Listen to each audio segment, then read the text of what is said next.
Hey, this is Dancing Rabbit, and welcome to another of the 31 Days of the Horned God. I'm so glad that you tuned in tonight on day 5. I'll be talking about the horned gods of classical mythology, starting with the Greek god Pan, Roman Faunus, and the Christian Satan. What a collection. We know a little bit more about Pan. His name probably has to do with the Greek word pasture.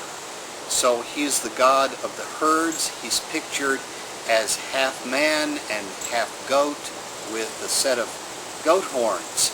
And he's the herdsman, the god of the fields, the pastures, the god of the domestic and more or less sort of half-wild goats. We know something of his mythology. We can read the stories of Pan. He's a very sexual god, though a lot of his sexual conquests were unsuccessful or successful but unhappy.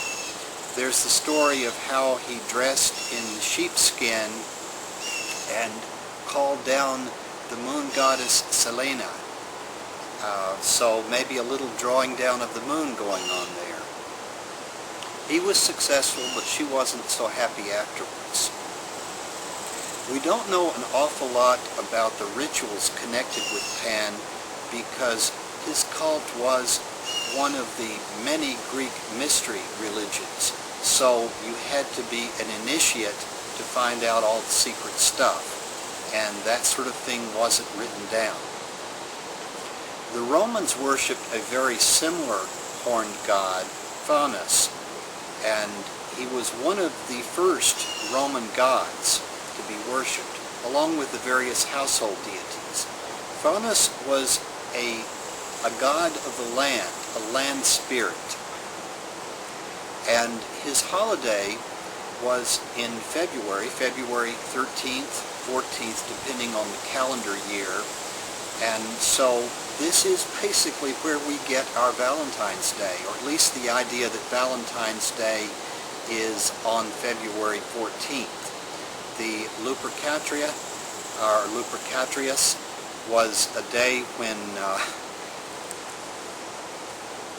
young men, young women could whip each other with small strips of leather and then pair up and head for the woods.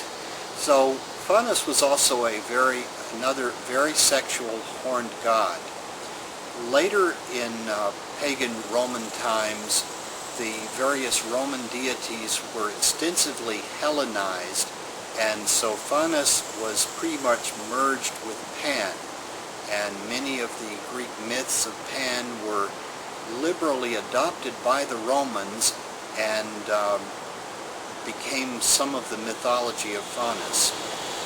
The pagan Romans were quite brutal in conquest of other nations and tribes that surrounded them as the empire expanded, but they were quite open-minded as far as religion.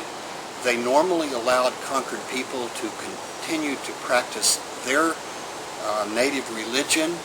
They even adopted the religions of conquered people into the empire. So there were lots of Roman citizens who were practicing worship of Mithra, who's basically a Persian deity. There were Romans who worshipped Celtic and even Norse deities. The only folks that they had problems with were the Celtic Druids, the Jews, and the Christians. The Druids were a problem because they were not only priests of the religion, they were carriers of the culture, and they were leaders of the fight against Rome. So in order to conquer the Celts, the Druids had to go. The problem that the pagan Romans had with the Jews was not that they wanted to worship Yahweh or perform temple sacrifices or have very strict dietary rules. The problem was that the Jews refused to participate in the civil Roman religion, the worship of the emperor, the worship of Sol Invictus, the unconquered sun. And this was just expected. People who didn't do this were not viewed particularly as irreligious, but as unpatriotic and perhaps subversive. And this was the same sort of problem they had with the Christians.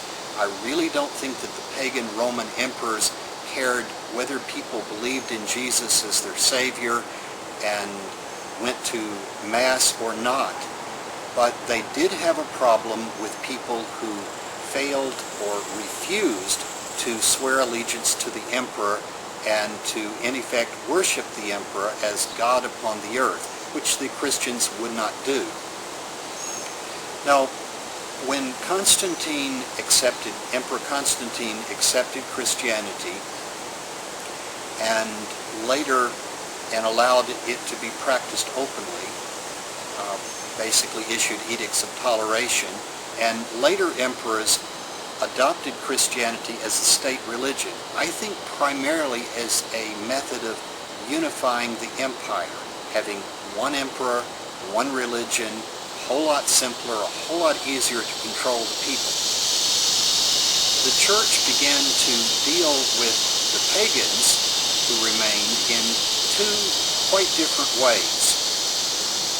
Some of the pagan deities, for example, the goddess Bridget, one of the Celtic goddesses, was eventually adopted in as Saint Bridget, and her sacred fountain became Bridget's Well. Churches were built on top of pagan temples, sometimes basically just doing an interior design makeover, and it became a Christian church. There were pagan holidays, for example, the winter solstice, which the Roman pagans celebrated as the birthday of the sun. Sol Invictus became the birthday of the Son of God, Christmas. There are many other examples of the church basically baptizing pagan customs so that the people could convert to Christianity without giving up their folk customs, without giving up their culture, without giving up the fun. As the church became more powerful, the tactics changed, and pagan practices were actively persecuted.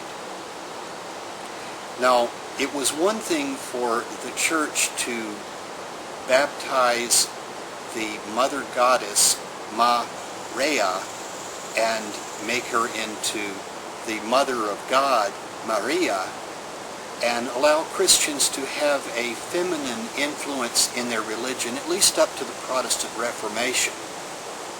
It was a completely different thing to allow former pagans to continue to worship another male deity, a horned god. And so it is my belief that the Christians demonized Faunus and Pan, who are, as you can see, almost the image of the Christian devil. Now, where did the devil come from? How did he originate? If you go back to the oldest book of the Bible, the book of Job, you find Satan. And he's not really the Satan that most Christians imagine him to be. He's more of Yahweh's prosecuting attorney and private detective than anything else. He is sent on missions by God. He comes back and reports to God. He's basically very subservient to God. He's a little devious, trying to get Job to sin and betting God that he can make him sin, but he's not, doesn't seem to me to be an active agent of total evil in battle with God.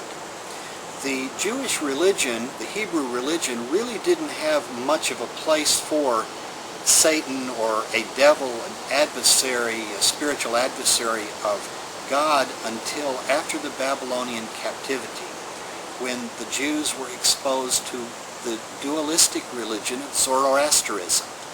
Zoroastrianism, at least as it was practiced at that time, basically had two gods, a god of light who was good and an almost as powerful god of darkness who was evil. And these two gods were battling out for the fate of humanity and the whole universe. And so I believe that this idea of an anti-God who's almost as powerful, will eventually lose, but is almost as powerful and wants to subvert humankind and lead people astray, came into Judaism from the Babylonian captivity, and from there was transferred into Christianity.